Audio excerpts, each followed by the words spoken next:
यहाँ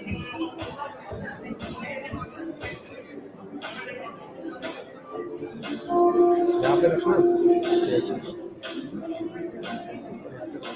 सब रहने को सब जैसे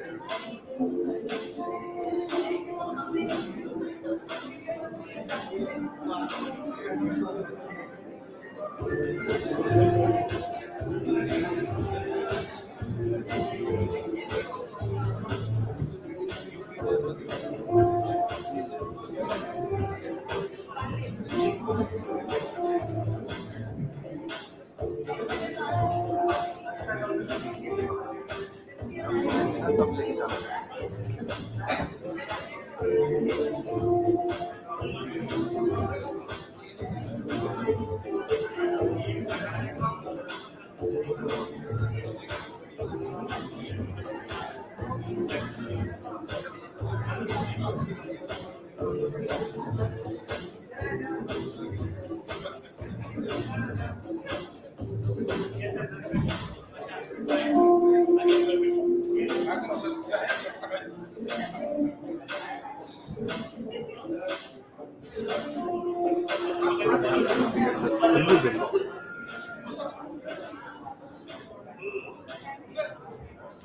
Good evening, everyone.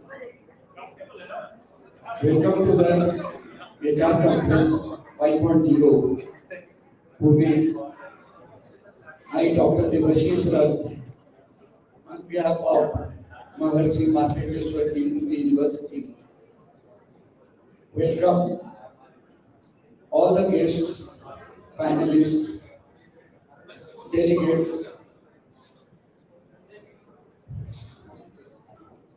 CHRO founder, Mr. Ramesh Yadav, my team members, Samruddhi Modgil, Manasa Yadav, Jatendra Sadana, my leaders, all they are available here, part of this event. Like any other HR conclave, this is slightly different. We have many more activities lined up for today. I'll not be a barrier in between you and the activities lined up for the evening. I'd like to invite my colleague, Samriddhi Sanjay Modgil. She will be your host for today's event. Over to Samriddhi. Thank you.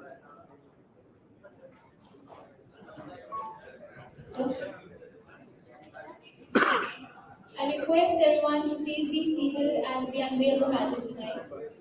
We have enough time for dinner and drinks and networking after the event. Requesting the audience to please have their undivided attention on the stage right now. Thank you.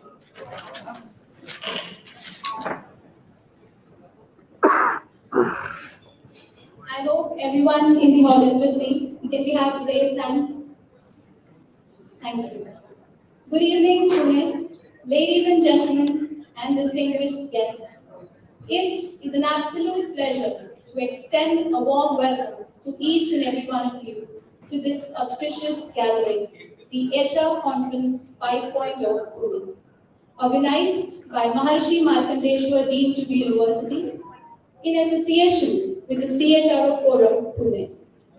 Your presence here today signifies a shared commitment to the intellectual pursuit and the exchange of profound ideas. Today, we embark on a voyage of enlightenment. Within these walls, we shall unravel the intricate tapestry of human intellect, and each contribution shall be a mosaic piece that enhances the grandeur of our collective understanding. As you delve into the profound reservoir of knowledge that lies before you, I implore you to embrace the dialectic nature of this gathering. Engage in cognate conversations, foster dynamic exchanges of ideas and perspectives, and harness the intellectual prowess of your fellow attendees. Within the realm of shared brilliance, let us cultivate meaningful conversations, connections, ignite the flames of innovation, and grow transformative frameworks that shape our ever-evolving world. This conference acts as an alchemical vessel where ideas converge and blend harmoniously, giving birth to new intellectual frontiers. It is our sincere hope that the symphony of this intellectual discourse would bring out the best version of our professional selves. Once again, I extend my heartfelt welcome to each and every one of you. Together, let us embark upon this intellectual odyssey that awaits us with open hearts and keen minds. May this conference be a resounding success. Shubham karoti kalyanam, arogyam dhan sampada. Shatru buddhi vinashay, deep jyoti namostate. As we embark on this auspicious occasion together, let us symbolically illuminate our gathering by lighting the lamp, a cherished tradition that signifies the dispelling of darkness and awakening of knowledge. In this radiant glow, we invoke the blessings of Goddess Saraswati to shower wisdom, inspiration, and enlightenment. I invite Dr. Devashish Rath, Mr. Jatendra Sudhana, and Mr. Yogesh Yadav to please do the honors. Sir, please. Can we please have a big round of applause to show that we're present?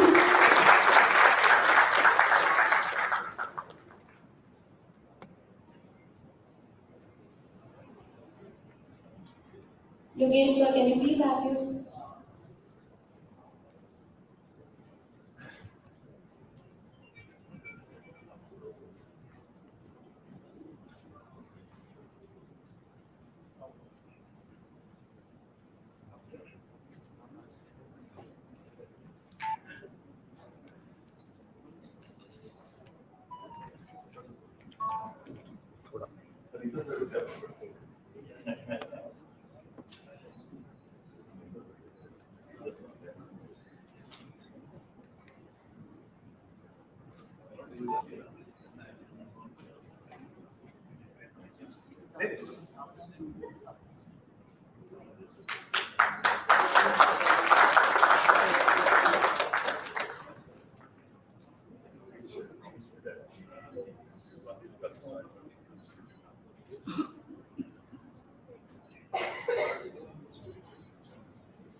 Thank you, sir. May the light of wisdom guide us on this extraordinary journey together.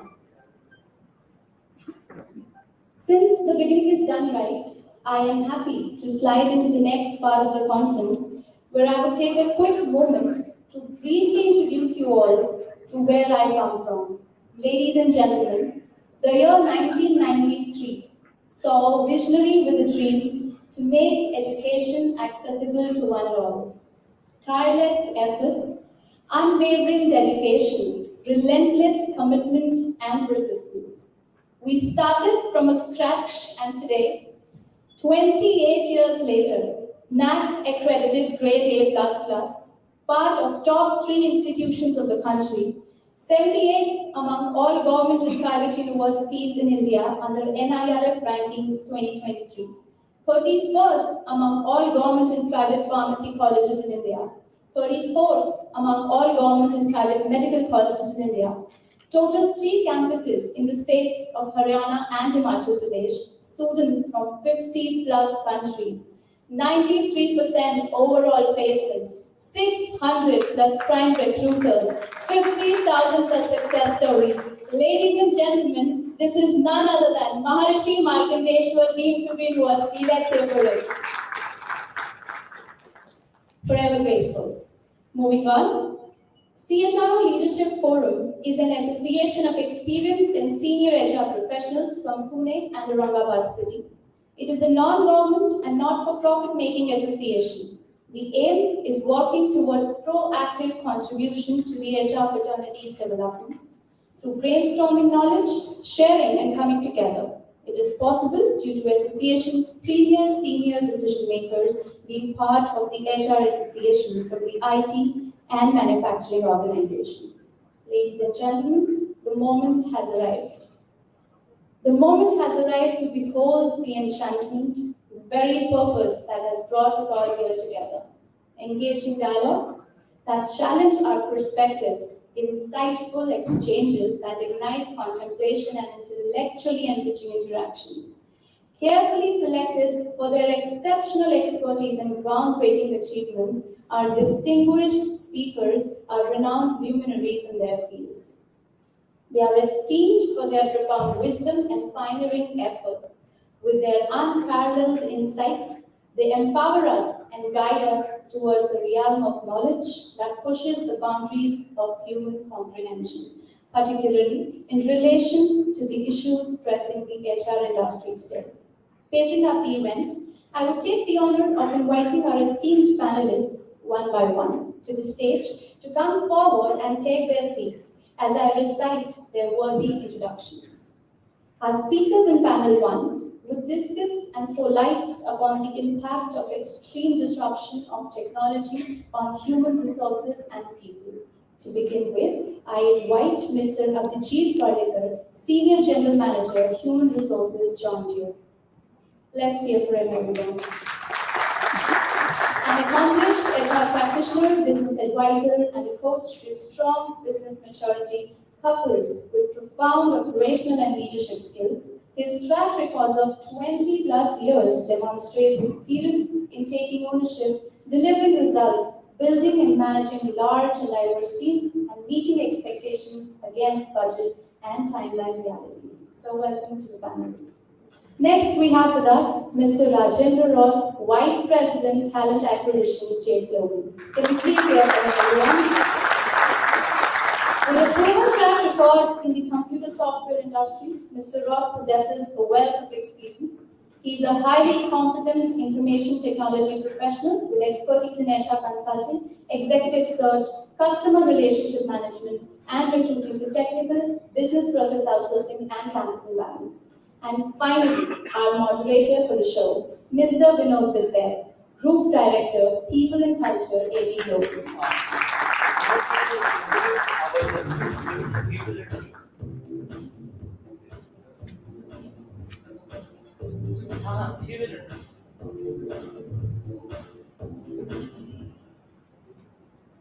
Good evening.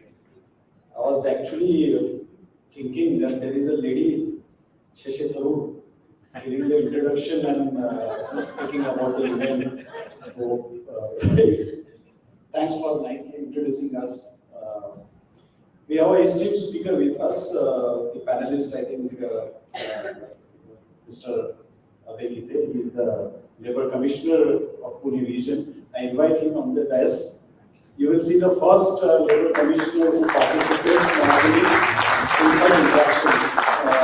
Specifically, one of the things I would like to mention that he actually was in HR profession. Sir, if I am not wrong. He's still HR profession, but he started career in industries as a HR professional and then he qualified as a commissioner. So it's good to have to listen, his views also. So shall I start? Okay. I will start here and then I will take a seat because I have something to set up the context about today's topic. Is moreover about technology and consequences on human resource and people dimensions. Just for last 2-3 months, I'm experiencing vibrant things on the LinkedIn and social media, and even the quality of the communication has been drastically improved everywhere. Like it is like Victorian English. Thanks for ChatGPT. And that's the technological advancement happening in the management and also the technology.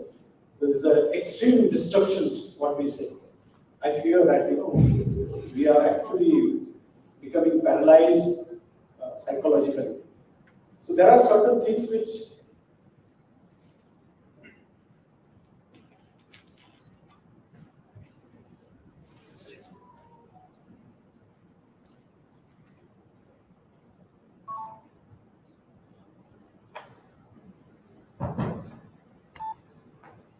so this is again an 11th hour things I have to declare. I invite Mr. Ram Malarpale on the stage to have the panelist here. He is the advisor, senior advisor for insurance, retired, and then we started on advisory board. Please, sir.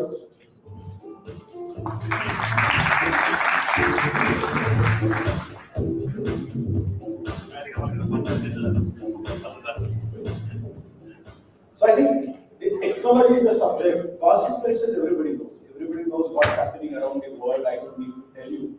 And today we will discuss more about, and we will find out some solutions or some takeaways through this panel discussion. Yesterday we were discussing in a group that what should be the question.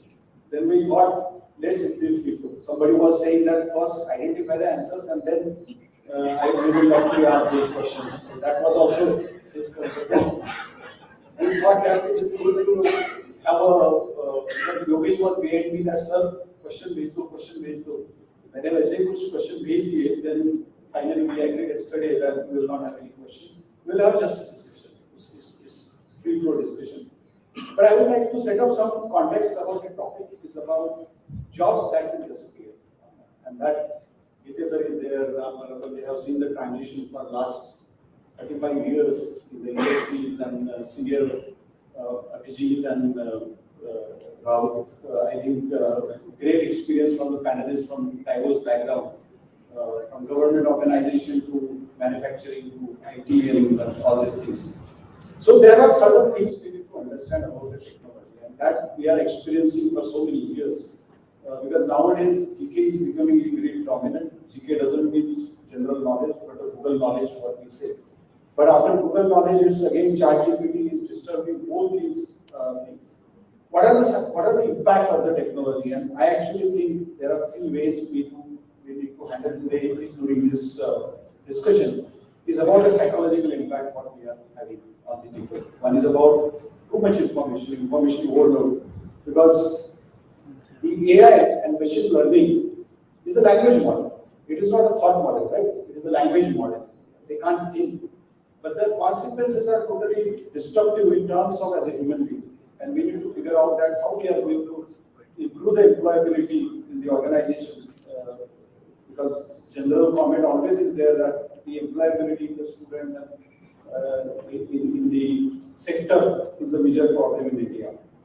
So one of the things is psychological impact because of the information overload. The narrative set by the medias. I'm from media company, and that's why I can say that what sort of narratives are set up. We are watching WhatsApp and all these things nowadays. Social isolation, because nowadays I remember the era where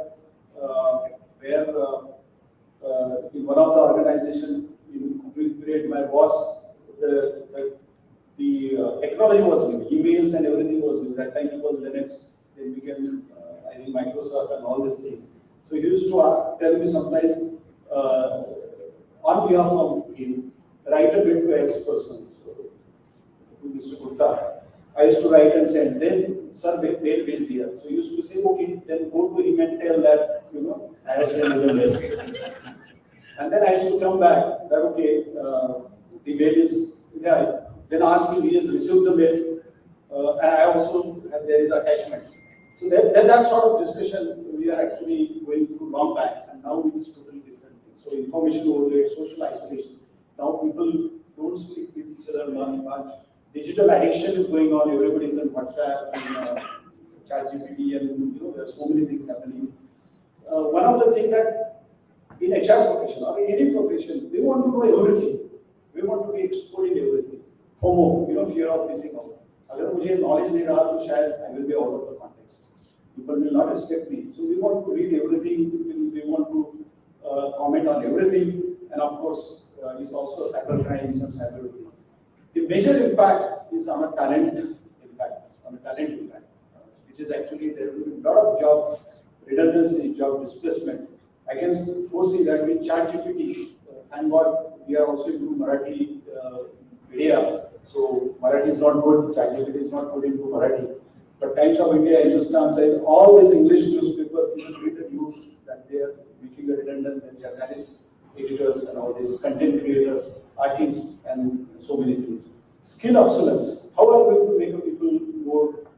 Because ChatGPT, using ChatGPT is not that simple. So command to dena chahiye, right? Otherwise, it will give a different information. Increased competition, we have attention span going down and cognitive abilities are reducing. I think we are not able to think. So these are the certain talent things we need to over. And third is about after the COVID, it is about more on the mental impact, health and wellness. But it's also psychological. Where our span of attention is going down, our cognitive abilities, thinking power is going down. We are too much reliant on the technology. Too much rely on the Google. You must be knowing that there was an incident where the Google, Mr. Mahesh, I think Vidya knows him, he is the retired IS officer. He gave the example just day before yesterday that he was traveling and Google showed some different route and he tried that. Then he realized that nothing is there, your road was also not there. And then one old man came, he was a tribal person from that, he knew that you came in the jungle, in the forest. And that was Dajipur, which is very dense forest near Kolhapur. And there was no way. Then he guided and he came out. So that's also because there was totally different things if you rely on the technology. So I think our discussion will be around this. Main things we will ask the panel that what are the repetitive, what are the job displacement and how we can actually focus to that. So I will not take much time. These are the discussion points mainly to set up the context. And I will ask this question to specifically Sir, about whatever.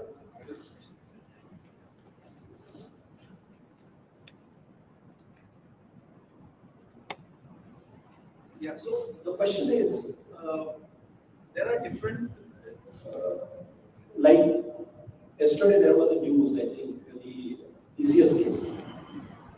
The court has given that. There are people from IT companies. The software engineer is not a manager. He's a workman. So I think for industrial relation expert is a good opportunity. Now you can go in IT companies, there will be union and all these things. But there are certain isolated incidents happening around that. So related to this topic, I would like to ask you what actions government should do to address the job displacement, the job redundancies happening around the world. And there are certain ethical issues also. Because ethical issue in terms of cyber crimes and ethically in terms of the ChatGPT specifically, because we don't know, it is a machine learning and there are certain things happening around that. So it's copyright, GDPR issues, privacy issues. GDPR is in European things, privacy things, and central government is also framing the rules around that. So what is your views on that? Something around this one. Thank you. I hope I am audible. First of all, I would like to thank Mr. Yogesh Jadhav for gathering us over here together and gave us an opportunity to interact with each other, to share our thoughts and views with each other. Now I come to the question, our discussion. The word you use, the job displacement. I refer this word as it's not a job displacement because of the technology. I would like that it's a job upgradation or skill development, you can say, or skill upgradation. Because I hope that there are so many senior fellows sitting over here. And we may remember the era of year 1990 when globalization was there. Finance Minister Mr. Manmohan Singh was at that time. We are open to the world, and after that, world becomes a village. So in those days, the computer launched. So there were organizations, those who are resistant for the technology, and they were claiming that this technology will take away our job from us, but it doesn't happen. Moreover, it created more and more jobs, futures, and there were more and more employment in the market. So that's what I'm referring this word, not job placement. It's a job upgradation or skill upgradation, you can say, or skill development is required. Especially while working in a government, we used to deal with the most of the manufacturing sectors. We have very less interaction with IT and service sectors. Manufacturing sector fellows must be able to understand that in the era of 19 and 80s, they used to hire the person who is a 5th pass, 7th, 8th, 9th or 10th. There is no any criteria, only they have to hire the person, deploy in the factory, make him train for that particular job activity and get work done from him. Then afterwards, government created a syllabus, you can say, or courses like ITS and diplomas, any other courses which fits to the industry. But after that, what has happened? That things continue, but nobody has changed. What kind of new skills are required? What kind of new skill sets are required for the various kinds of industries? Then industries have started to developing their own courses as per whatever the skill set they require for their own employees. So I think they have started in those days some learn and earn kind of schemes, and they have designed their courses that have various universities like Ishwar or any other universities. And they have designed the courses as per their own requirements. And then they try to fulfill the skill set they require. If they are unable to get it from the market, right? So they have designed. I think everybody knows that given we were in the graduations, there were only 2-3 options were there. Plain graduation, so science graduation, BSc in physics, BSc in chemistry, BSc in maths, that's it. But now you can see there are so many options. You can take the example of so many people are MBAs must be here. So in 90s or 2000, only 3, what you can say, specializations were there. Human resource, finance and marketing. But nowadays you can have digital marketing. One cannot code over here. Yeah, how many specializations now we are having. So this is the one thing. We need to expand our horizon. Not only industries, not only educational institutions, at the same time, government also we need to expand our horizons. What kind of requirement or skill set is required for the forthcoming years, forthcoming decades that we have to anticipate now, and accordingly we have to proceed further. So this is one thing. The other thing you mentioned, sir, or you were asking that regarding the ethical or ethics, and you are saying about cyber crimes. So I think law is at system is at that place. Now there are cyber crimes, cyber cell, and the awareness again is very important. The awareness is also there. Everybody must have seen the Jamtara, sabka number aayega. So but now this is not happening nowadays. People have more and more learned nowadays, irrespective of their qualifications, irrespective of their designations, irrespective of their professions. They have learned, they have adopted the technology. So this is the one thing. So I thought it's not a job displacement, it's a job upgradation or skill set upgradation. This is what I think. Excellent. Excellent. I think it is upgradation, I agree, but there are certain assumptions to that, provided people start learning, because it's a process of unlearning and then relearning, because, and then again, it's a continuous process. And my question goes to Rajendra about he's from, I think, IT and IT's companies. So, what are those things organizations should do to make people more employable, skilling, reskilling, because the traditional skilling way will not work around this. So what are those efforts you are putting in your organization, or what is your general opinion on it? Yeah.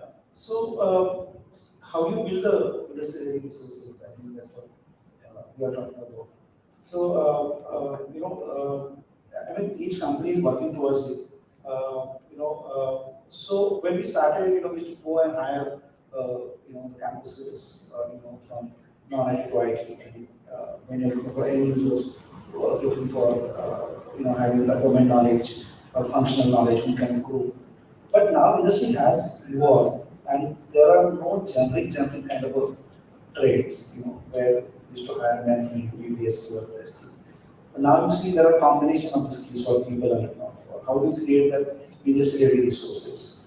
So I think every company is working very closely with universities, like building the incubation centers, or doing that campus connect program, where you actually change their last semesters, 8 semester, and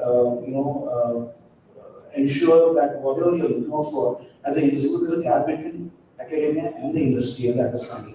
So that gap, how do you bridge it? And the one more thing where we used to hire. Now currently we're hiring people on 6 month internship, 1 year internship, who are actually in last year, either 7 semester, 8 semester can spend in industry, or 8 semester at least they will spend in industry. So it's a pre-placement offer, which we used to do only for the MBAs in early days. But now we are doing it for engineers also. That will save a lot of your time to, so for an industry like us, we have to spend at least 12 weeks to train the people. Another 12 weeks to, put him as a buffer or as a shadow resource. And after 6 months to 9 months to 12 months, it will take to a person get billable.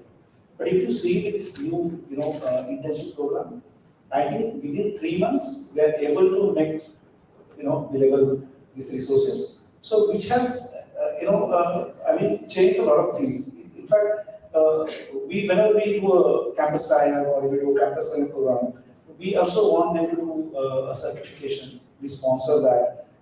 We ensure our, senior leadership, can go to colleges, visit colleges. We call faculties to, because you can't go to so many engineering colleges. Call faculties, have a program for a couple of days where you train the trainers and tell them this is what we are looking for, this is what industry is looking for. In fact, for IT, this is what we do. I was working for BPM industry at one point of time. There is no course which will give it to talent give it to a BPM industry. So NASCOM has developed some QPs, so qualification packs. What they do AR, ETL kind of training, especially on the BCom, BA, that kind of people, because that industry is totally different. You have a training, you have an operation, and you have what do you call it, quality. So every person who comes, you have to train, because each process will be different. Though there is 30-40% of the churn is FNA, which is finance and accounting, where we get a lot of AP, GL. So NASCOM as a body, they are also helping to groom the talent, make the talent industry ready, and then people should take that industry very seriously. And that's a 2 cent. I would like to add. So I think it is. Skilling more on hands-on experiences on that will work. And it goes to the next question to Vijay. I think his background from John Deere, and they also have technology center, global innovation center, and all these things. So many employees working. When you speak about technology, you also must have witnessed what's happening around there in the world for the last 4 or 5 years. And today, with this sensor technology or IoTs and of course, machine learning and AI. So have you seen any transition in terms of changing the roles, and what sort of efforts your organization is putting to adjust that or to take care of the future roles in the organization? And what is the strategies around that, HR strategies you are defining? Thank you very much. First of all, thank you for giving me this opportunity to be with this panel today. And of course, first time sitting with the commissioner here. So let me give you a bird's eye view first, because I think we should not get unnecessarily worried about what's happening around us. Because what initially started as an agrarian economy, then got converted into industrial economy, and then digital. And the most important part is, we didn't take much time to really adjust. So digital economy, I would say, in the last 5 years, the way we have embraced it, every nook and corner, even the sabji mandi shop also has means and ways of collecting digital payments.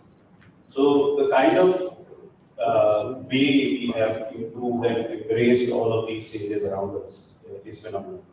And then from agrarian to industrial to digital, and now we are moving towards what we generally call as basically the artificial intelligence kind of an economy, where things are changing very rapidly than what was expected.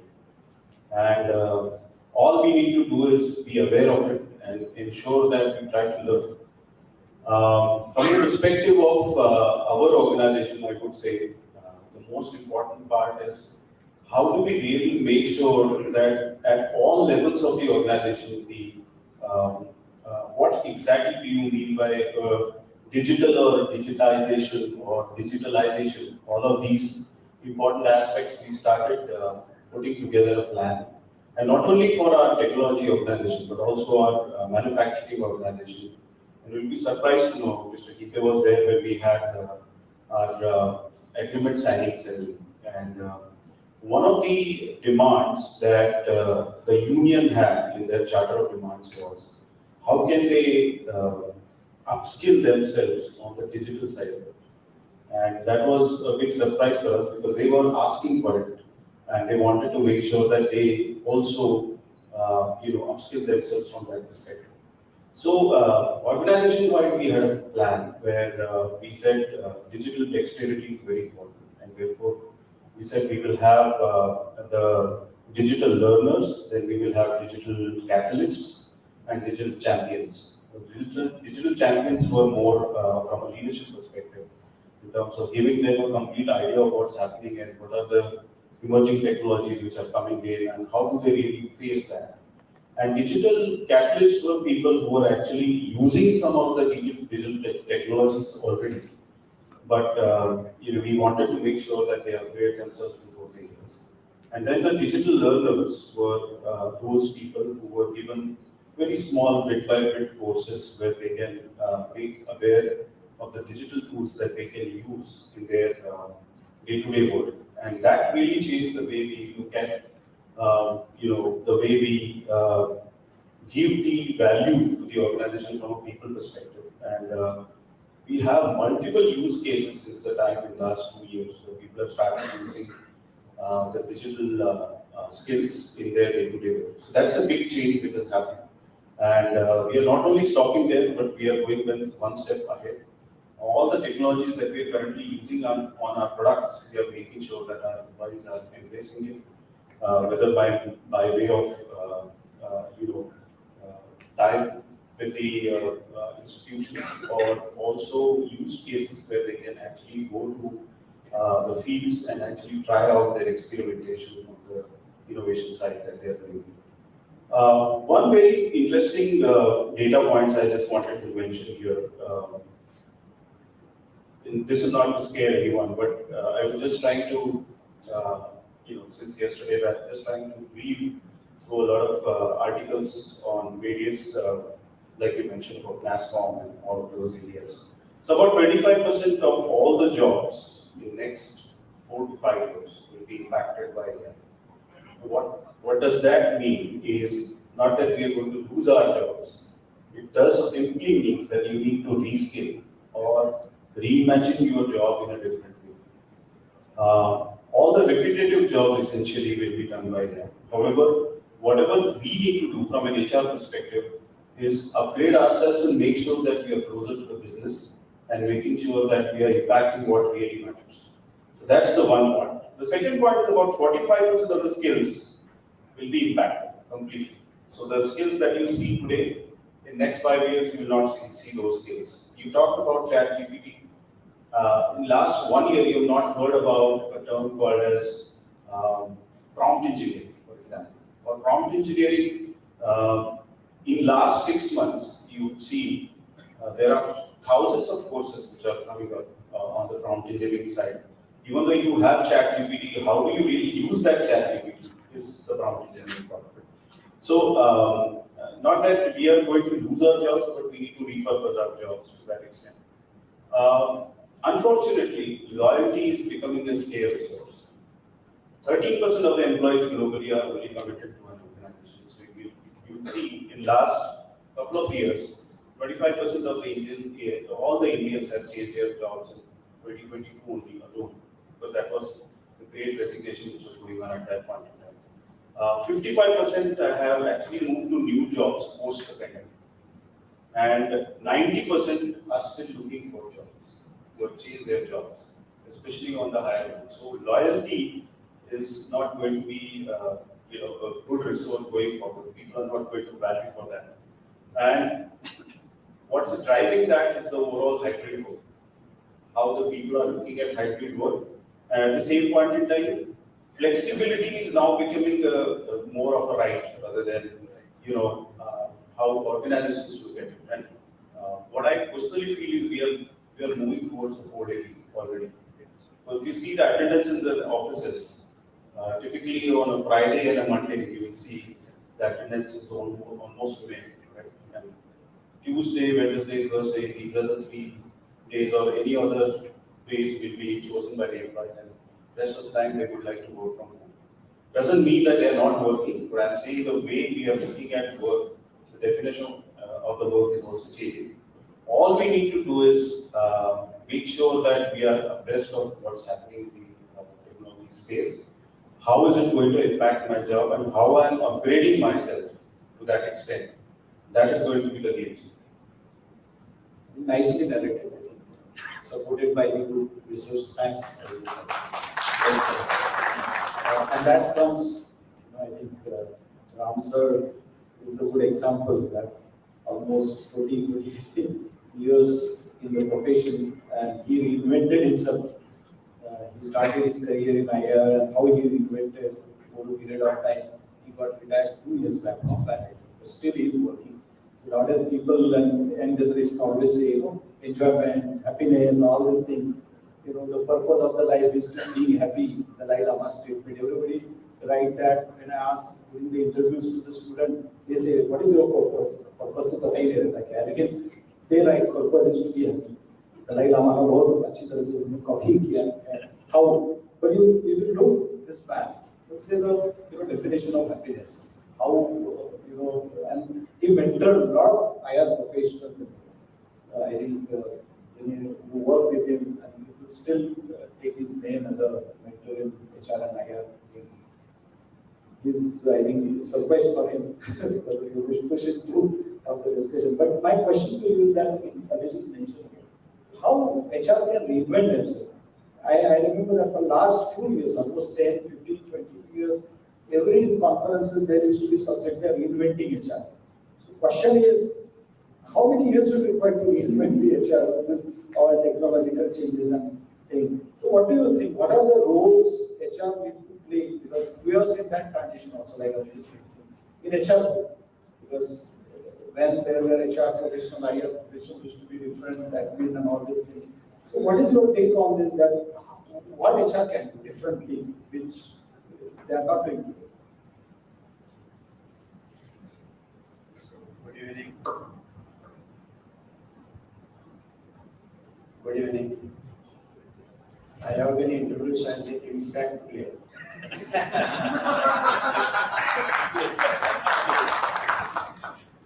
I don't know whether there will be how much impact will be there to answering your question.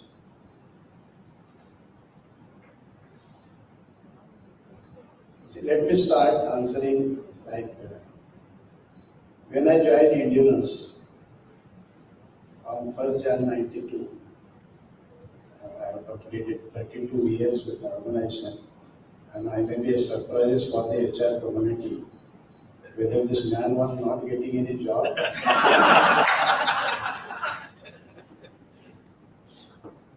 Many people ask me, how long you are there? Why you are there?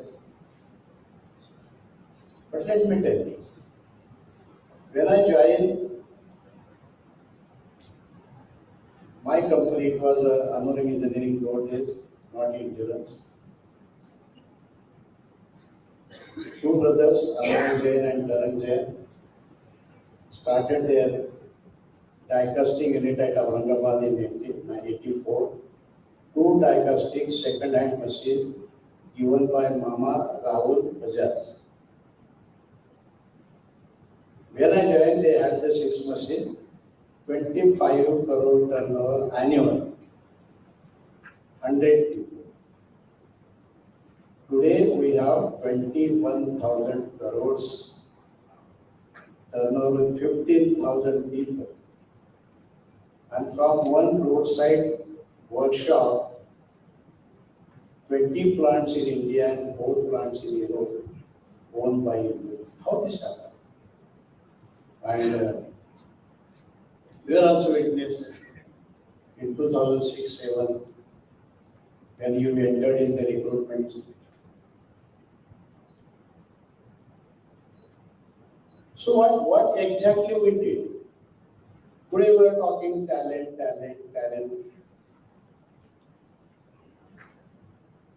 How to attract, how to retain, how to develop.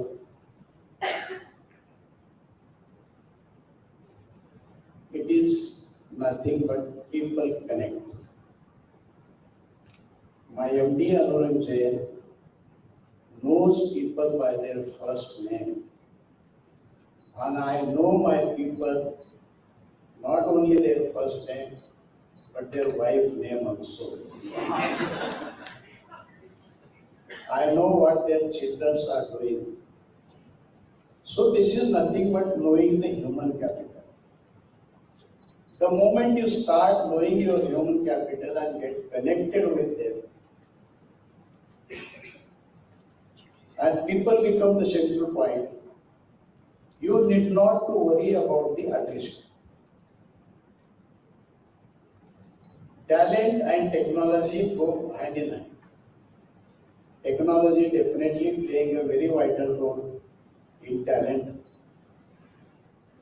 attracting the talent and retaining the talent and developing the talent. But we should not forget the traditional ways, when one-to-one sitting and interviewing the people, knowing each other, knowing the expectations of each other, and inducting the person in the organization. I was reading the biography of the Jack Welch. You know, he recruited most of the top bosses in G at either at lunch table or dinner table. And there was no technology, only one-to-one interaction. Normally what we do, we interview the people. We are not reading the people. The moment you start reading the people, you will get the right talent in your organization. Now your question is, how this transition takes place. In 1980s, when I started career with couple of organizations, one of them was Rallies India Tata Group. In those days, I seen the industrial revolution in the last 42 years. What was those days and what today is. What I was that time and what today. I am today relevant for every situation.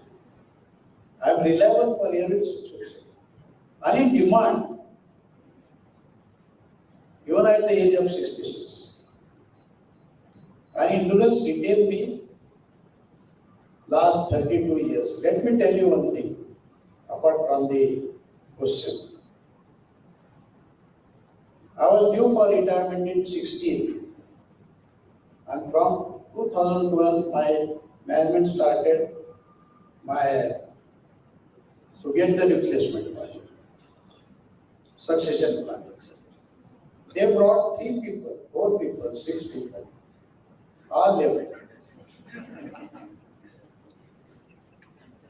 No second call. No second call. Then in 16, the day I have given extension and my replacement got the termination.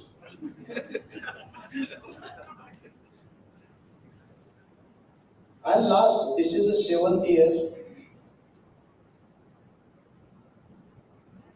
What is the management and how you treat your people? Even though I am retired, semi-retired, my management has not changed my salary. What I was getting in 16, 18, same salary I am getting today. Same office, same staff, same facilities. Everything they continue. Even I retired, semi-retired.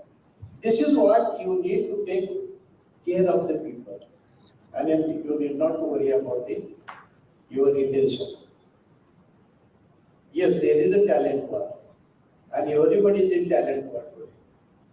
And how to get the best talent with minimum salary?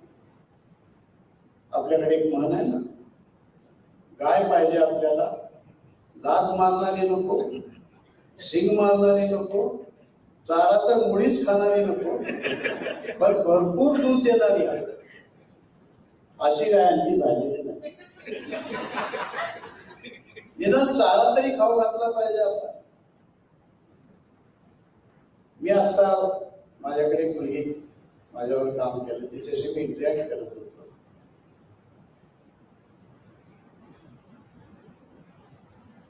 ते म्हणजे sir आमच्याकडे एवढ्या facility आहेत लोकांसाठी, पण कवडीचं काम करतो. मी म्हटलं त्या पंढरीला जाणारे दिंडीमध्ये उन्हा पावसामध्ये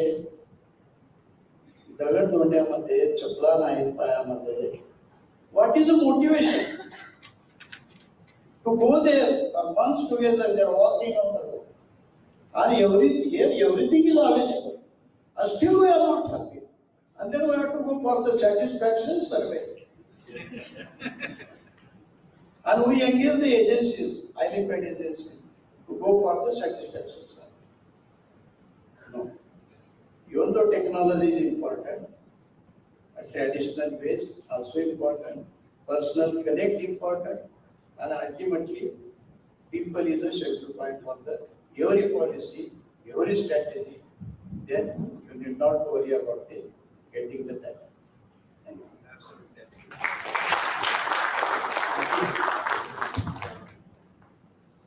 Absolutely, because people should be, I like that statement, people should be in the center of everything. Unfortunately, what happens, we put a technology in the center and ask people to adjust with the technology. But ideally, in the strategy should be people and then technology should be there. And that is a very relevant point. There, human connect, what exactly you said. I think we have some limitations about the time, and you rightly said that human is the important factor. So I would like to mention one thing here, that job displacement and technology, all these things will happen. It will happen in it. We can't replace the human being unless there is a compassion, empathy, and all these things. But we also need to, what sort of job will be actually, and that insight I would like to give here, that what sort of job can be redundant going forward. It can be this repetitive nature, what Abhijit said. It can be low efficiency job, which can be often unprofitable, which are not giving any ROI, something like that. Simple to automate, broad to fluctuating demand, and less to medium impact. I think that job. So make those things of the life, that how you can actually be more valuable. What is the value proposition of the talent?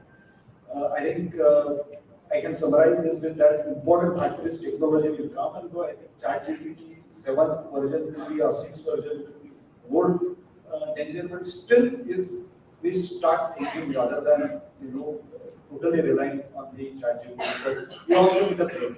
I got an email from one of the person and I can sense that it is written by ChatGPT because he forgot to delete that bottom sticker as it comes. Generative something like that comes into that. I was tempted to write the reply that dear ChatGPT, something like that. So it also need a brain. We actually stopped here. I express my sincere thanks to the organizers, specifically Yogesh, for inviting and giving this opportunity. And I think time is very less because topic itself is very vast. But maybe during the dinner we can discuss on the topic more. If you have any questions, the panel will be happy to take those questions. Anybody have any questions? And there is a mandate that there is only one question. Any question? Thank you everyone, you can discuss with them while planning. Thank you, you understood everything. And I think we are able to confuse you more.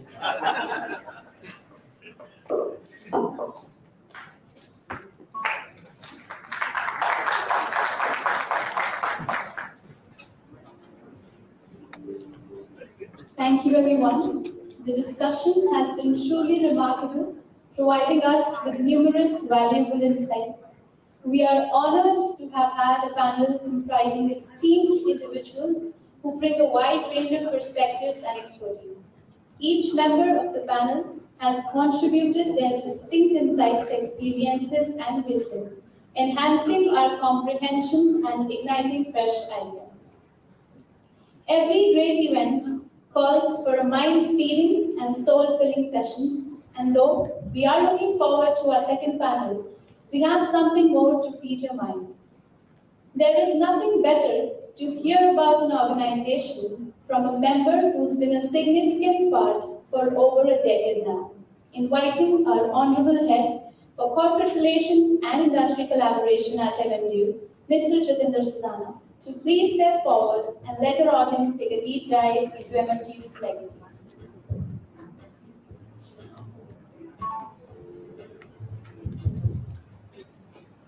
So, hi, good evening, everyone, to the House of Intellects and the industry leaders. So, I believe the kind of discussion we had today was an eye-opening session for all of us. The kind of contribution Ram sir made and the kind of storytelling, जिस तरह से उन्होंने पूरी story को सुनाया, वो बहुत touching था. And this is something, kind of a story which I'll narrate you, and I'll be very quick and short in my presentation. It's just an 8 to 10 slide presentation, which gives you a glimpse of our university, what we are, how we build up, and why we are here today in this kind of a leadership session. So what you see on screen is uncommon appearance, common by deeds. These are some of our students who are placed in last and recent batches. So what it narrates is, what we see is some students are placed in Deloitte, Microsoft, EY, Philips, Ecolite, Amazon, Informatica, MU Sigma. So these are all topmost companies of the industry. So when I say topmost industry, it comprises that every year we have a target that 30 to 40% of the students will go on 1 year kind of internship. So what was the discussion was retention, talent management. So this is a target we take as a team every year. कि हमें हर साल 30 से 40% of the students को एक साल पहले 7th semester में आते ही placement दे देनी है. और जब तक वो 8th semester pass out करेगा, जितना फीस का उसने इन्वेस्टमेंट किया है वो ROI वो घर पे लेके जाए. जो हमारा फीस स्ट्रक्चर है वो बच्चा एक साल में ही कमा ले. So this is the kind of vision we have for our students. And just to add on, what we have done as a university is we have made a STF kind of a thing. When I say STF, आपने ये बहुत सारी movies में सुना होगा, बहुत सारी movies में देखा होगा. There is a special task force. So along with our faculty, we have a 40-member team who are specifically training our students on all of the latest technologies. Likewise, we were discussing for AI, cyber security, and all kind of latest technology which comes into the market. Every 6 months, technology is changing today. So there is a separate team, there is a 40-member team who trains our students on all kind of latest technologies. And this is the team who helps us whenever there is a product company visiting us. They train our students, they nourish our students on those technologies. Likewise, recently we are preparing our students on data science, which is need of the hour. So this is how we achieve something like this, which is on the screen. If you can present the next slide, please. So this is an activity milestone. I believe already my partner on the host has discussed and told you about the university. Just a glimpse, just to show you something about that. We started as a university in 1993. And we were the only private self-financed university in North in 1993 when we started up with the engineering as a self-financing institute. So now we have 200 plus courses in our university. We are a 3 campus. In total we have 3 campuses. Bulana Ambala is our parent campus. 1 campus in Solan, Himachal Pradesh, and the other campus is on Chandigarh Highway, that is Sattur. So this slide comprises of ranking and accreditations. So everyone needs a validity in the industry. When we go to a corporate, when we talk to them, they ask about certain rankings. So when I talk about rankings, NRF ranking, which is a government ranking which Government of India is giving. There is a NAC ranking, which AICT and UGC jointly gives us. So we come under NAC A++ ranking, which is only top 3% institutions of the India. We also have some world rankings. We are being ranked 174 in Southern Asia region. And I believe Samriddhi already told, but this is on the screen, I'll repeat it again. We are ranked among 78 among topmost universities in India, ranked 34 in top medical colleges in India, ranked 31 in pharmacy colleges of India. And down the line, we can see world rankings also. 600 to 800 world rank band, 400 to 500 into clinical health. Next slide, please. So this is something which I was talking about, learn something new every day. So we have certain center of excellence in our university, which makes our students industry ready every day, which brings something new to the students also. And there is something which we recently started, that is our CSED center. So what we do in CSED center is we develop and do tie-ups with company for building up a center of excellence, which trains our students, give internship to our students, and make them industry ready in terms of saving that time of the industry also, and also giving our students an edge into the industry when they give interviews also. Next slide, please. So what we talked about, learn something every day. This is something innovation at MMU. We keep on doing some startup events also. We have a startup center also, and we have a campus business park also, where as a management of the university, we nourish some new startups also coming to the campus. And my management is very supportive. They keep on funding also to the new startup. Recently, we have started up with 2 new companies. One is a delivery low kind of a thing. Likewise, जैसे आप आज conference में बैठे हो और आप कोई चीज घर पे भूल गए, तो आपको सिर्फ अपने घर का एड्रेस और वो पैकेट को वहां से पैक करवा के पिकअप करवाना है, वो आपके पास यहाँ पे डिलीवर हो जाएगा. This is something the delivery low app does. And there are some new also startup, 2-3 more startups which our management has funded. So this, slide change करके. So this was one event, Aram, which we did as a startup event in our university, calling up all the startups from the north and then funding them accordingly. So this is a glimpse of Mumbai chapter. This series is our 5th series. So we started up in Mumbai, and the topic of the conference was leadership in industry. So this is our second highlight of the HR conference which we did in Hyderabad. This one is the 3rd Bangalore chapter. The 4th one, maybe it was missing because we did it in last week only in Aurangabad. Today we are doing the 5th chapter. So this is some glimpse of the corporate which are regularly coming to us and enlightening our students. And I would like to mention here one very important thing. Where is Dr. Rath and Manasa? Achha, they are here. So big round of applause for them. So why I have told you to give them a big round of applause. We started up with a vision. We started up our office in Bangalore 7.5 years back. And today we are proud sharing that today standing in Pune, we will be opening our office in Pune also. So we need that support, that kind of a support from your side. क्योंकि अगर 7.5 साल से हमारा Bangalore office चल रहा है, हम चाहते हैं कि पुणे ऑफिस को भी हम इसी तरह से चलाएं. Next slide, please.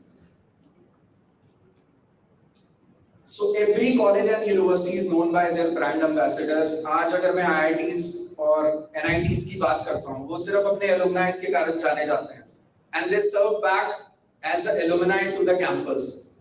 So just an highlight what our alumni are, where they are serving. There are few corporates who are serving worldwide also. Just to mention one, so Mr. Mohit Gambhir, he is a director in Innovation Cell of India.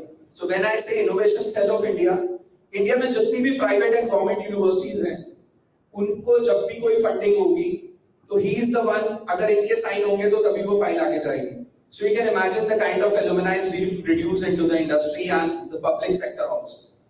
Next slide, please. So this is just a glimpse of some of the dignitaries which keep on visiting our campus, Yuvraj Singh, Kailash Kher, and few of the other.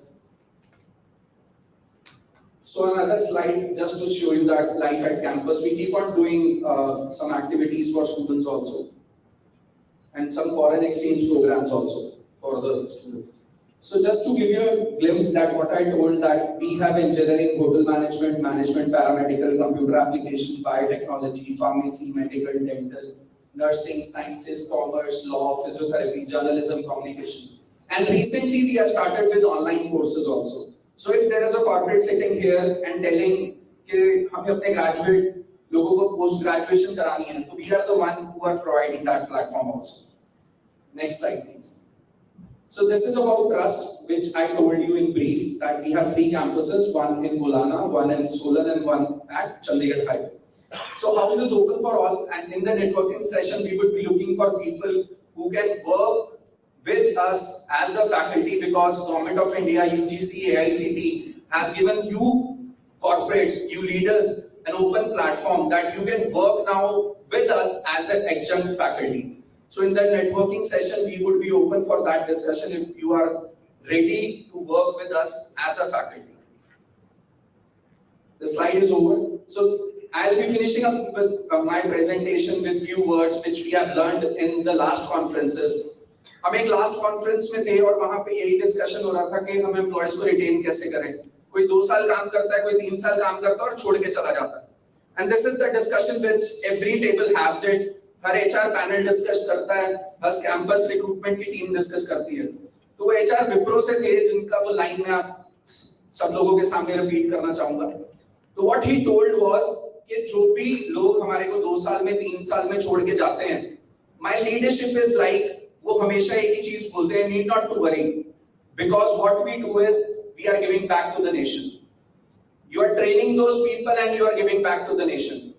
तो अगर आप ये mindset के साथ काम करोगे, और sir ने, जैसे राम सर ने बोला कि अगर आप पीपल सेंट्रिक हो जाओगे, तो मुझे लगता है कोई भी टारगेट, कोई भी टास्क अचीव करना कभी भी डिफिकल्ट नहीं है.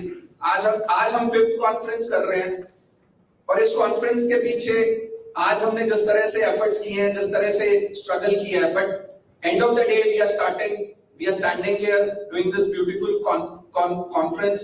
अभी इतना फर्स्ट पैनल ने बहुत अच्छा डिस्कशन किया, मुझे लगता है सेकंड पैनल इससे भी बेटर कुछ हमें देगा आज घर लेके जाने के लिए. Thank you all for the beautiful audience.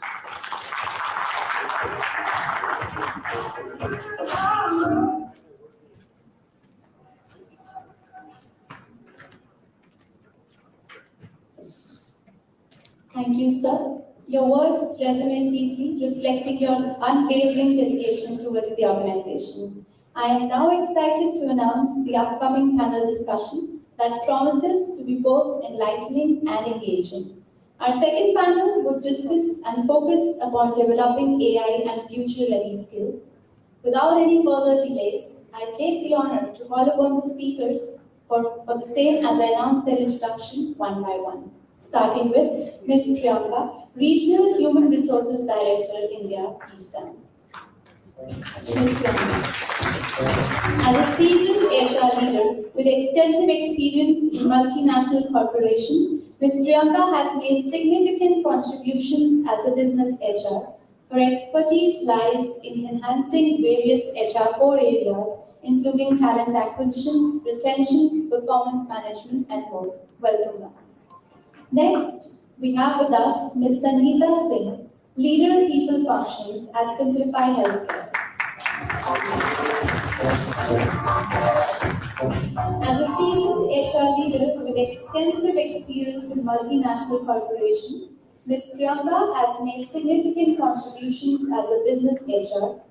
With over 14 years of experience in managing talent functions, she is driven by a passion for challenging assignments and a desire to make a meaningful impact. She excels in her role as a business partner, effectively connecting human capital to business outcomes. Next, we have with us Ms. Renu Tandon, Vice President, Human Resources, Markets and Markets. With a knack for transforming chaos into well-organized structures, Ms. Tandon possesses a remarkable ability to create future-ready organizations by collaborating with CXOs, business leaders, and stakeholders. As a human resources leader, her expertise spans across diverse industries, including travel, utilities, telecom, engineering, media, and digital services. The last panelist would be Ms. Swapna Sangri, Vice President, Human Resources, Quickly. An accomplished HR professional with a proven track record of successfully leading and guiding teams and organizational leaders through periods of growth, with a strong focus on aligning HR programs, platforms, and systems. She has played a very important role in partnering with stakeholders to develop competitive business strategies. And now, it's time to call upon the moderator for the show, Mr. Saurabh Shah, Vice President, Human Capital, Harvard.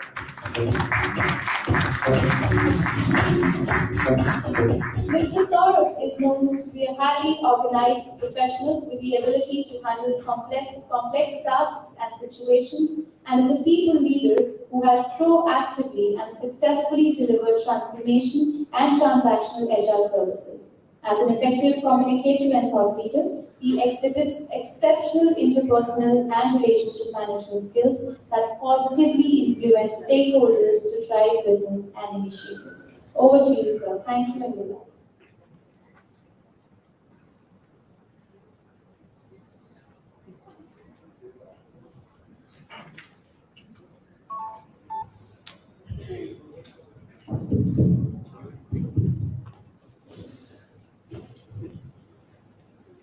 Thank you so much for the warm welcome, the amazing introduction, and the shower of beautiful words on each one of us. It's indeed a privilege for me to be assisting my panel. I would not say moderating because I've been included for inclusion purpose in this. And being a minority, I think I should facilitate and not moderate. So, with all humbleness, let's get onto this journey, this amazing journey of listening to thought leaders, listening to amazing people who probably have experienced the world of AI, experienced the world of how future skills can be developed. And the next what I'm going to read, a disclaimer is, this is all ChatGPT. All views, content is from ChatGPT, but I still want to read it because I really loved what they have written. So, as we embark on a journey to explore the dynamic landscape of technology, innovation, and the crucial role that individuals and organizations play in shaping a future using AI-driven and future-ready skills. So fasten your seat belts as we unravel the mysteries and opportunities awaiting us in this ever-evolving realm of AI and future-ready skills. Then the discussion begins. In short, charcha karte hain. So, some facts, and again, using the privilege of being the facilitator, I'll talk first, so that after that, if I don't get an opportunity, I don't have to really bother about it, right? So, World Economic Forum and the initial panel actually mentioned something similar. The World Economic Forum released a report very recently, where they said that by 2025, almost 85 million jobs will be lost because of AI or automation. And interestingly, in the later half of the report, it says that 97 million jobs actually will be created because of the invent of AI. So the skill gap or the gap in terms of talent is still going to be like 13-14 million. So, and then the sectors which are going to be like healthcare, education, green energy, and then all the other standard process industries are going to create these jobs. So the fear of AI taking jobs, 13 million is already going to be the deficit, and a challenge for all of us sitting here. Where do we get this talent from? A survey by McKinsey actually is talking about the productivity because of AI increasing the entire value of the economy by close to $2 trillion. And also one of the survey in McKinsey says 87% of the executives, people like us, have already started experiencing the skill gap which is there because of emerging technologies. So my perspective is AI is not a choice, it is already there. So now the discussion should revolve around how do we maneuver ourselves through this challenging time, make use of the opportunity, and remember those 13 million jobs which are going to be additionally created by 2025. So with that, let me get to the first question, which talks about the impact of AI on the job market, the ecosystem. Of course, I did read out some statistics, but I think from a leader standpoint, Renu, it would be good to understand from you, how do you emphasize this entire scenario of the impact of AI on jobs? And then the first panel did touch upon the reskilling, did touch upon upgradation, but would love to hear your thoughts around it. Sure, thanks for setting the context. So I work with markets and markets, and we're a research consulting firm. What we do is we work with Fortune 1000 companies and tell them where their future revenue is going to come from. Okay, and if you look at history, 52% of Fortune 1000 companies actually become redundant in 50 years. Okay, doesn't mean that technologies never existed. You already had fourth industrial revolution. We're actually setting up the fifth industrial revolution. What has changed is the speed of change. Okay, if something took place maybe over a decade or a couple of decades, is today staring at you in the face. Second is if something changed in the tech sector or the defense sector, it was far away from most of us. Because when you talk about manufacturing, when you talk of other things, it is some element that changed. Today, your candidate is looking at ChatGPT or is using AI to create a resume. Okay, so it's changing for services, it's changing for HR, it's completely disrupted. And augment that with two layers. There's a different generation of people at the workplace. Okay, so people who've actually come after 2000 look at technology differently, look at organizations and workplaces differently. And the second layer is the amplification because of social media. So the reason we are talking about ChatGPT, none of us are technocrats, but it's disrupting our ecosystems and workplaces. And I think in that operating environment, compounded with again the macros, the global changes, etc., what it means for us. I'm completely second what the first panel actually said. We're looking at elevation of skills. So earlier, while you were looking at just creation of technology, today you're looking at adoption of technology in a very different way. So I would actually say today AI is probably right here in another chair. It already exists as part of our work streams and work processes. What it means for organizations is if you're looking at adoption of technology and creation of technology, you're looking at very different levels again. Because when you have an experienced workforce, how do you disrupt? How do you change? Who trains? How do you train? Because you don't even know what is happening tomorrow. Second is the campus to corporate connect, because that's where bulk of your talent comes in. So today you might have someone in the 7th semester, 8th semester, but by the time the kid graduates, the technology is completely disrupted. And I would also change a narrative there. Today, the landscape has changed. Today, employees are not waiting for organizations to upgrade or upskill them. They're investing in their own talent and development. So I look at it from a different perspective. What does it mean to your wage bill? What does it mean to the cost of acquiring that talent? Second, how do you retain that talent? And it's going to be very, very complicated. So jobs, yes, will get created, will get supplemented, and it's only going to get crazier. Thank you, Renu. Very interesting perspective. And before I actually move on to the skill part and the learning aspect, anecdotal example, and I won't quote the name of the organization, but I definitely want to quote this incident. So one of my friends happened to unfortunately fire somebody today, and he had that conversation.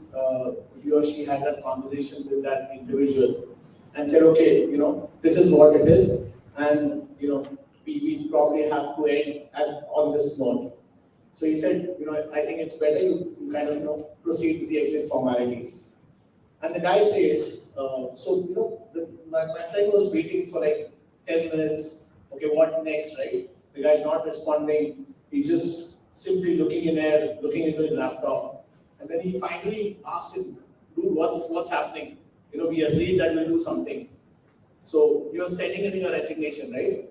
So the guy says, sir, give me 5 more minutes. मैं chat GPT पे देख रहा हूँ resignation कैसे लिखते हैं. And trust me, my friend said that good I fired this guy. अगर ये marketing का बंदा उसका resignation नहीं लिख सकता है 2 line का, and he's using chat GPT for it, where are we heading towards, right? So that was like an eye opener for me when that friend narrated that incident to me today. So that kind of coming back to what Reddy was mentioning, it's all about the future ready skills. It's all about developing those skills. It's all about Reddy mentioned a very beautiful point that employees will not wait for you to create that avenues. If you do not create that avenues, they'll create the avenues for themselves. If they don't want to create the avenues for themselves, there's another organization which is waiting to create that avenue for them. So on that point, I think, Sweta, I come to you to understand, how do you really foster this learning culture? Because one of the aspects of developing future skills or AI is lifelong learning is going to be at the bottom of everything we do. So how do you think, we can foster that learning culture, create those opportunities, and probably present those to our employees so that they could benefit, and of course the organization will benefit. Yeah, thank you, Sharath. Right. Since we've been talking about AI for quite some time, I'm going to go quickly on the numbers today. AI industry is going to be by 2030 around 17.5 trillion industry. Right? We know the level of investment by 2024 is going to be something close to $500 billion. Right? Elon Musk has started, he's co-founded a very, very serious business that he's getting into right now, where he's been making some chip which is going to inject into the brains of humans, and then we should be able to actually look at the TV, for example, a smart TV, and we should be able to give command to your brain so that TV actually starts, right? To that extent, AI is going to empower our life. When we are talking about those level of meritocracy which is creeping in and the world is moving towards, when we look at our organizational functions, I think culture is made by each one of us, right? The moment we really understand what's in for us, where we as a business is heading towards, what the contribution that we are making from the business standpoint, CAGR, EBITDA, right? The moment we really start looking at the relevance that you really want to bring on the table to your business stakeholders, I think the culture will automatically start percolating in the right direction, right? Because you know the purpose of you being there. You know the purpose of really going ahead, stepping probably, going those 10 miles way beyond what you are today. So I think it's all about, when you talk about culture, Solo, it's about really understanding what is the bigger purpose for all of us, where we as an organization moving towards, and what's my contribution is going to be. I think a lot of onus lies on the leadership, how they're driving within the organization, and what is prime focus and priority for them to talk about. I think culture starts with that. Thank you. Thank you, Swapna. Very, very interesting insights, and that brings me to an anecdote which Vinod shared yesterday while we were discussing something. And then probably that's going to be the next question also. And Vinod was mentioning a beautiful example. He said, पहले जब charge sheet बनाना पड़ता था for any disciplinary process, we used to learn so much in that process, right? So much of, which act was it? Is this the right reference? Is this the right context? This, that, back and forth, work with your leaders, make sure that it is perfect. And then, with all that conviction, you could go and, hand that over to the union leader, saying that, this is the charge sheet and this is the problem, right? And with the advent of all the tools, it's very easy to prepare that charge sheet. But how do you get that empathy? How do you get that context? How do you, get into it. Sir mentioned about the human capital, human element of it. So how do you bring that into the forefront using all these tools? Is going to be an interesting element to discuss, and probably that's my next question, which I have for Priyanka. Culture. Swapna spoke about culture. She spoke about how do you really build that, top down. So, what do you think are going to be the soft skills and the human intervention part of it, which are going to be critical to develop these future skills? Because I was reading somewhere and it did say that a lot of technical stuff is required, but at the same time, there's something called as human skills. So, do you want to enlighten us on that aspect? Yeah, sure. So thank you, Saurabh, and thank you all for having me here. I think, as we all know, that AI is taking a lot of routine jobs. What it is not taking for us is continuous learning, right? It's a lifelong learning. You must have seen that initially, and as Swapna said about data, conventionally we were, looking at what kind of data points do I have. So I used to collect the data, but today all of us are connecting those data points and really thinking about, okay, how the HR dashboards are going to look like. What is the value of Power BI? And what is the value coming from the hiring dashboard, L&D dashboard, and whatnot. And I agree completely with you when the AI is going to write, the ChatGPT is going to write the resignation or the charge sheet. All of us have to manage people. So empathy is going to be critical. Our way of talking, behavior is going to be critical. Our creativity is also going to be critical, because every time we talk about automation, machine learning, or AI, it's going so much fast that today we are talking about Power BI. But how many of us have actually gone through that training of Power BI? Do I know that what kind of data points do I have, and how do I read the dashboard and interpret, and then take an action so that I can improve on all the things that we manage today as an HR fraternity. So I think we all have to be a lifelong learner. That's continuous learning. It does not, we don't no longer say that I am a MBA from this. I think we need to now think about what have I done today? And am I the person who's able to, learn throughout? So like we talked about AI and a lot about machine learning and the social media and the disruption, we need to also know that a lot of our time is getting invested on these smartphones, right? So do we have enough time to really understand what is empathy? Yeah? People need to get trained on talking about emotional intelligence, right? What is it that today? And the data is saying that the top leadership is just 10% having the most important EI concepts in their day-to-day. So are we really learning that? Yeah. And the most of the time it goes into this social media. So my only request is, we as individuals, all we need to do is deal with people well, learn everything, talk about problem solving, read, understand, interpret, and improve the dashboards that we see on day to day. And be a human. We are connected on a human level, on individual level, we are connected to each other. And we are not connected just by our messages, right? We connect on individual level. So I think all of us have to be human and genuine, compassionate, and connecting human. So that's all I have to say for all of you. Thank you, Priyanka. I mean, you touched upon an amazing aspect of all of us here, the human side of it. And I think what one analogy I'm drawing from you is real life, say real life. I think that's what she's talking about. There's no 30 seconds. There's no 30 seconds version of life. Life is much more longer.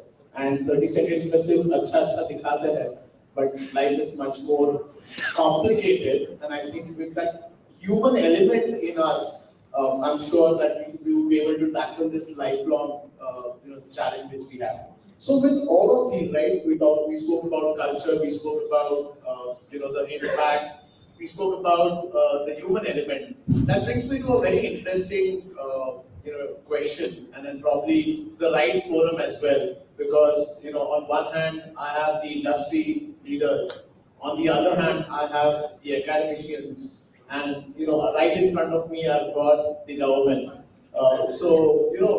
How can we really collaborate between academia, industry, and government to foster and drive this AI, drive the future skills, and make sure that those 13 million gap, the deficit, we are able to fulfill this through this relationship. So, Sangeeta, your thoughts, your views on this, please.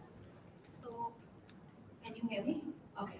So, it's a very interesting question because today when we're sitting here listening to a lot of, people which come from different backgrounds, most of us are from the HR fraternity, then we have people from the education line. So, when we look at it, we think that probably India is not geared up for it, but there was a study done by Stanford University in 2021, and the report said that India has the highest predictive, penetration of AI in the coming future. So that's where you realize the potential that our country has. Biggest Gen Z, is what we are right now, sitting at 140 million. But when you look at it from the other angle, I think we have the biggest Gen Z who's ready for the future. And that's the reason the superpowers of the world are a little worried about what is India going to do next. Most of us will think that probably government is not, putting in enough efforts or gearing up for the future, but Indian government has a very progressive, outlook towards AI. I don't know how many of you have heard about India AI, which has been started by the government of India, and they are building the nation which is ready for future. They are not looking at something which is catering to today. So absolutely, third largest economy, and it is starting from grassroots.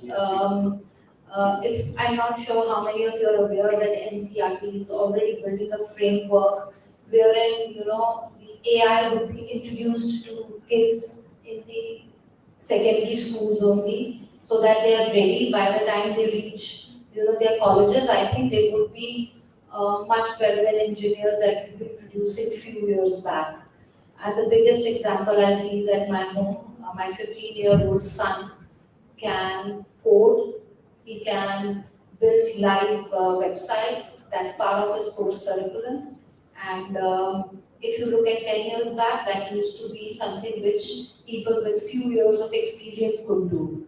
So I think our government is putting in a lot of effort.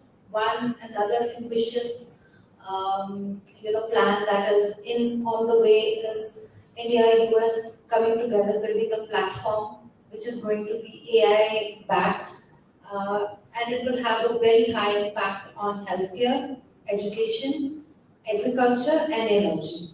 So that's how we are ready for future. I think government is doing their job.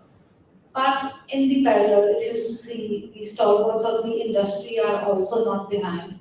They are putting in a lot of effort here in India also to ensure that we have, the skill gap that we see today bridged during the education that is being given to the kids. So BITS Pilani has been, signing up a lot of MOUs with different companies. Plus, the biggest example is Scalar Academy. I don't know how many of you would have heard. They're coming up with a very different kind of an engineering program, which is going to be 4 years with a master's degree given to the students. So I think when I heard that podcast, I was amazed that that's what is being offered to our kids in the future. IIT Madras is already in association with a lot of other, companies where they are building a base for AI research, which can be used by the kids in the future. These are few examples. Lucknow has a course. ISB is coming up with a leadership course where they can be trained on AI, because They believe that, tomorrow's leaders have to be equipped with AI, otherwise they will not be seen in the industry for too long.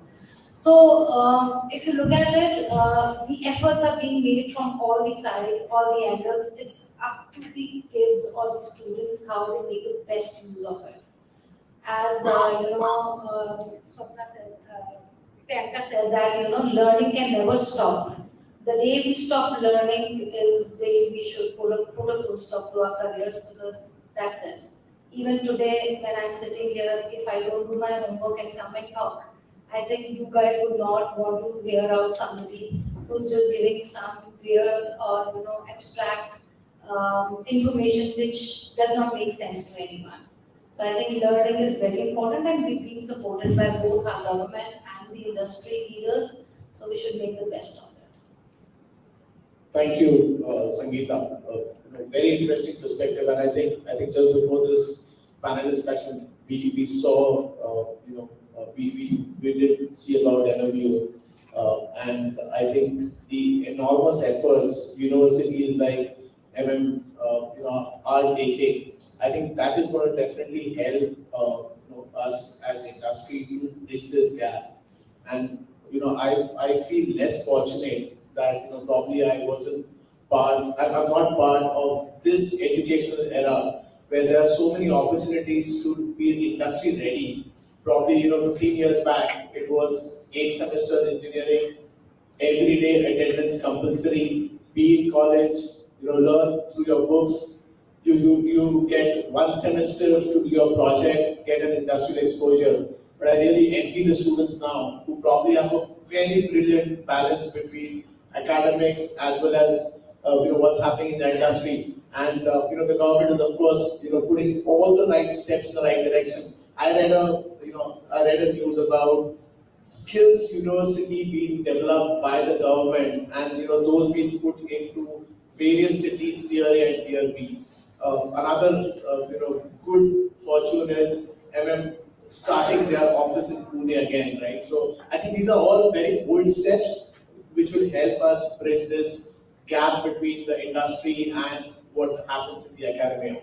Paucity of time, I actually had one more question for the panel, but I think closing remarks, probably 30 seconds. Your take on AI, your take on future skills within like 5 words, 10 words, max. So anybody, just closing remarks. I think they already said it's more about learning today, tomorrow, and continuously, and being human. Thank you. Sangeeta. I think organizations are already making a lot of change with AI. Be it simplified healthcare, Anil Guronos in creating chatbots for healthcare industry, and using NLP to create a lot of stuff which the healthcare industry never had. So I think AI is the way ahead, but we have to use it to the best of our own, advantage, rather than be falling in for it, for looking for resignation letters. I think the better would be how to make a change in the industry. Thank you, Sangeeta. I think so far we've romanticized the concept, and while ChatGPT is here, AI is here, 2 of the 3 godfathers of AI have actually said, of ChatGPT have said, don't use it completely, it's still in beta testing. Okay, so there is underlying theme of does it meet the government norms, whether it can be used differently, and while we may talk about it from a social perspective, there are financial implications. There are others, the risks associated with it, whether it's with defense, whether it's finance, whether it's healthcare, etc. So there is some element of caution that we need to exercise with it as well, and that's what I believe. Thank you, Renu. I'll say stay hungry, stay competitive. Thank you. Amazing, wonderful thoughts, and I hope that we were able to do justice to your 35 minutes which you invested in listening to us. I think in closing, I would just speak about what the panel emphasized on the HR, the human side of our working.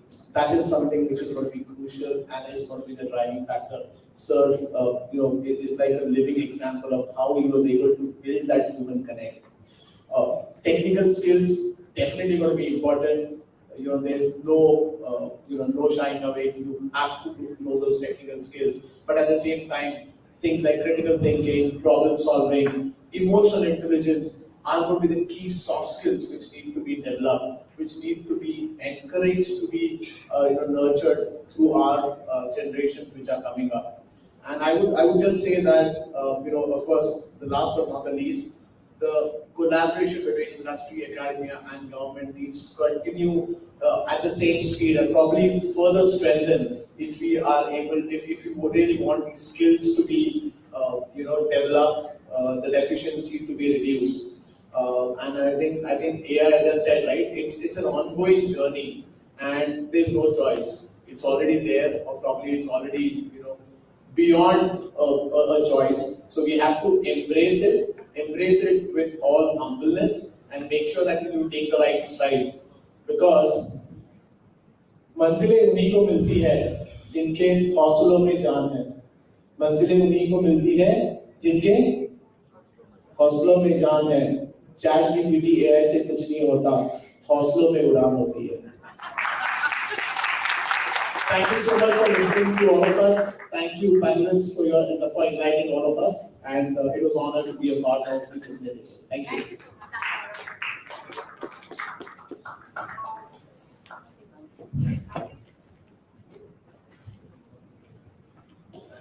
Thank you, everyone. Thank you for a wonderful closing. Sorry, sir. What a wonderful discussion, and indeed a lot of takeaways. We are privileged to have had such distinguished panel representing diverse perspectives and areas of expertise. Each panel member has brought their unique insights, experiences, and wisdom to the table, enriching our understanding and sparkling new ideas. This definitely calls for rewarding and showering our deep gratitude for the esteemed panelists. And to do the honors, I'd like to call upon the stage Dr. Devashish Rath and Mr. Jatinder Savan. Sir, please.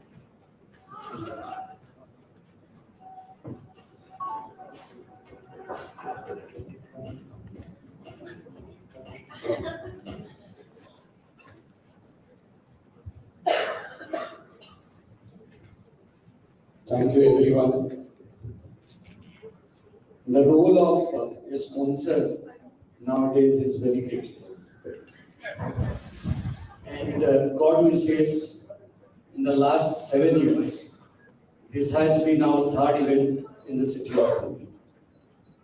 We don't want to be a sponsors in the Indian cricket team shirt every 2 years, somebody coming and going back and changing. And when in a city like Pune or any part of the country, many forums are there, the role even becomes more critical. I'd like to thank upon personally few individuals from the core of my heart. Thanks to Ram Maralapalli sir, being a good mentor and a fatherly figure, has been always inspiring. Many thanks for understanding, mentoring, and a very good friend, Rajendra Raut sir. With Jogesh in the last 5 years, personally this has been our 4th event. 3 we did in Aurangabad. This is the first event in Pune. Many thanks from the management of MAHARISHI Markandeshwar Team to University, from all of my team members in making this evening very graceful with your strong presence. We look forward to come back to you again and again. It's not that a university comes back to you for campus recruitment. Whenever I meet somebody, my meeting lasts minimum 1 hour. And I've been fortunate. I have a lot of friends all across the country. We have taken a small step in Pune. Mayuresh, can come here please? Can you get Mayuresh? So this has been a very wonderful journey today evening with all of you. The show must go on. The show will continue. And many thanks to my panelists. There is alteration, there is modification, there is changeover. It keeps on happening. We started this journey with our Mumbai chapter. From Bombay, we came to Hyderabad. From Hyderabad, we went all down to Bangalore, then Aurangabad. Now we are in Pune. I'd like to introduce to all of you to Mayuresh is the first appointment of MMDU in the city of Pune. And soon we are looking forward to have a full-fledged office like our Bangalore office and in other locations very soon. Over to Samruddhi for the rest of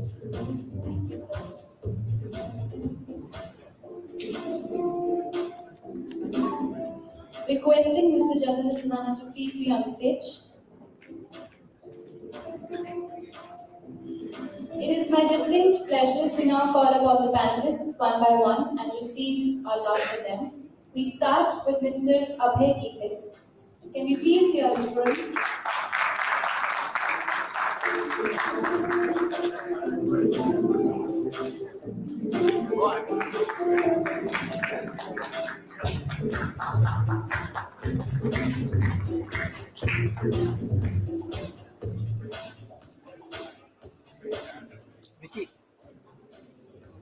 Thank you, sir. Can you please have Mr. Ram Ragapati? Let's have a big round of applause, everyone. Vicky.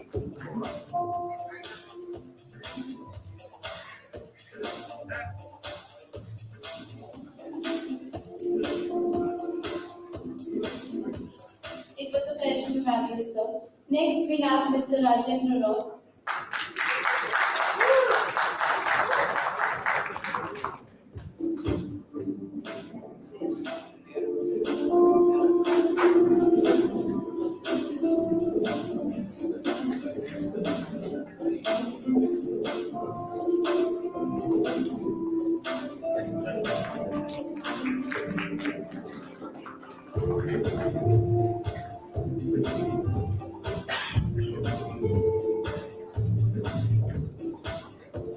Thank you, sir.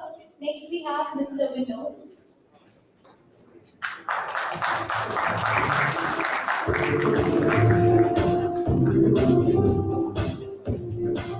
Vicky, इधर से आओ।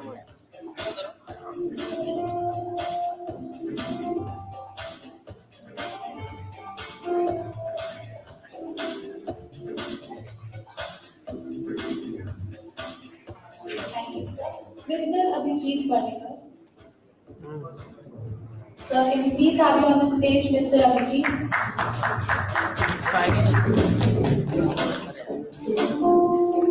We wait for you to move to Miss Priyanka. Ma'am, please. Dinner is ready, everyone. Can we please clap till then?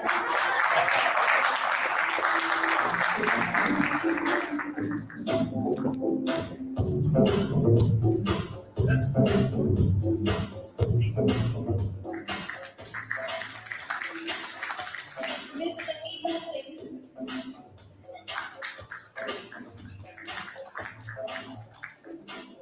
I appreciate Saurabh sir for clapping the loudest.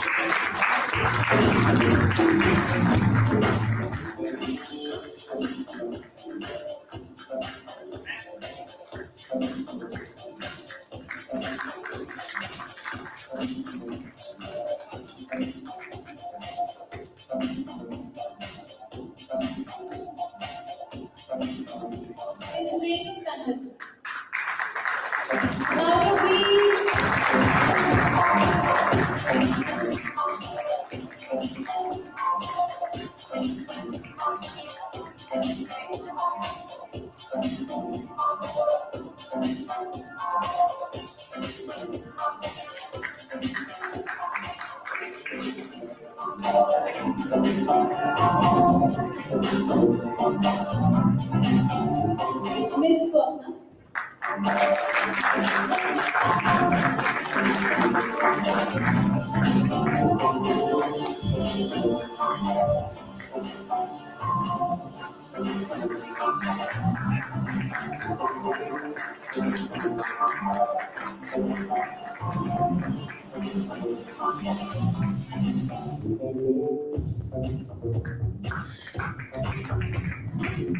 And finally, Mr. Saurabh Shah. Let's clap loud for him.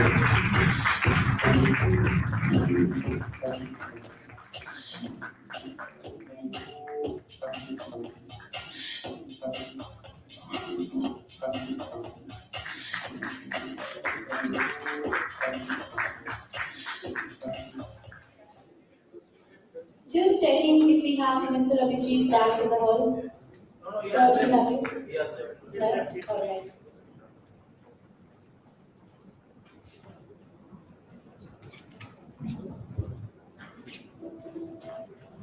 Next is a very special moment to me and to everyone here. I request Mr. Abhay Gite, Deputy Labour Commissioner, Government of Maharashtra, to honor the sponsors and organizers of the event, requesting my team at MMU to please come forward on the stage.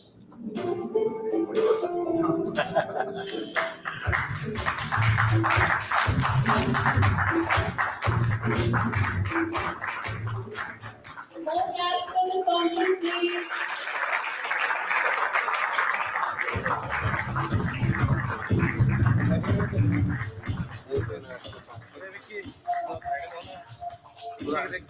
सांगितलं नाही त्याला बोललो नाही येऊन आला आला का